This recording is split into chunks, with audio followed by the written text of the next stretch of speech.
Salut tout le monde les gens, j'espère que vous allez bien. Donc, PSG Olympique Lyonnais, c'est ce soir au Parc des Princes 21h. Bah oui, alors là ça va être une affiche extraordinaire quand on sait que nos deux présidents s'adorent, hein, Nasser Al-Khelaifi et John Textor.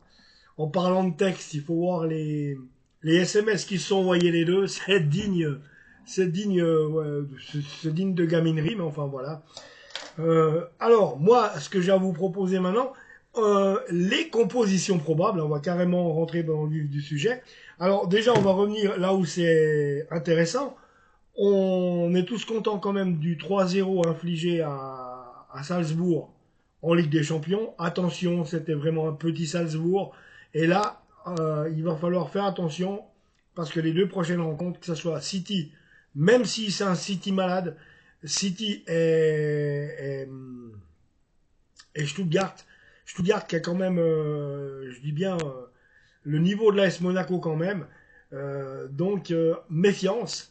Et bah, City, on sait qu'ils peuvent se réveiller à tout moment. Même malades, ils ont, je pense, un potentiel assez énorme avec les joueurs qu'ils ont. Hein, plus à présenter De Bruyne, Haaland, Foden, voilà, hein, tous ces joueurs-là, tous les joueurs Grealish. Donc, même si ça va pas, attention. Mais toujours est-il que le Paris Saint-Germain, c'est pas exclu que du côté du PSG, on puisse réaliser un exploit et vraiment, je veux dire, réussir à faire 3 points. On sait jamais. Donc voilà. Et puis après, si on passe, pour moi, le match le plus difficile qu'il y a à jouer, ben c'est celui qu'on va devoir livrer contre, contre City. Ça, c'est pour moi, c'est clair et net. Donc voilà les amis. Là pour ça, on est d'accord. Maintenant, je vais quand même vous donner les compositions probables. Hein. Alors les amis, Donnarumma dans les buts, Achraf Hakimi, Marquinhos, Pacho, Nuno Mendes, Vitinha, John Nieves, Warren Zaïre-Emery, Ousmane Dembélé, Gonzalo Ramos et Bradley Barcola. Voilà pour vous dire ce qui est prévu du côté de Luis Enrique, normalement. Ensuite, alors, les infos sur l'OL et ses blessés. Côté lyonnais, seul Saïd Benrahma est incertain. D'accord. Nous, on sait que Presnel Kimpembe est encore trop juste, donc raison pour laquelle Presnel ne pourra pas rejoindre le groupe certainement pour jouer. Hein. Ça, c'est même s'il est sur le banc, on va pas dire des bêtises. Alors, maintenant, alors le 11 de départ de l'Olympique Lyonnais.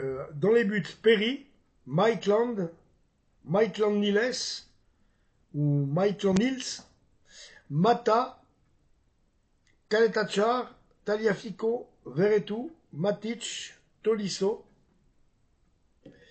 Cherki, Lacazette et Fofana. Voilà, donc un beau match en perspective entre le PSG et l'Olympique Lyonnais. Donc voilà les amis, qu'est-ce qu'il y a à en dire de plus que, ben oui, je vous le redis, Luis Campos n'a pas daigné faire de mercato. Luis Enrique disait que ça allait comme ça allait très bien comme ça, qu'il avait assez de joueurs. Mais non, jamais, jamais, jamais. On n'a jamais assez de joueurs. Il y a toujours des retouches à faire. Surtout en été qu'il fallait refonder l'équipe.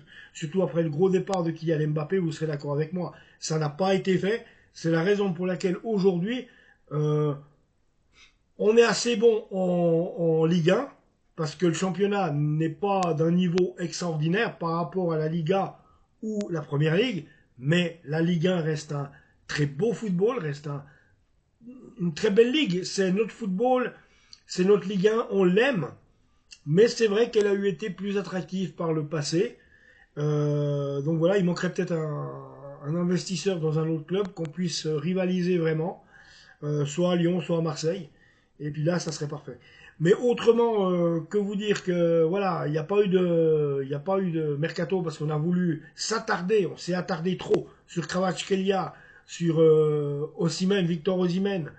Donc après Victor Gyökeres, j'ai l'impression que les dirigeants parisiens n'ont pas mené jusqu'au bout les investigations qui aurait mené à un engagement de tel ou tel joueur. J'ai pas l'impression qu'ils savent y faire de ce côté-là. J'ai l'impression qu'ils sont trop légers.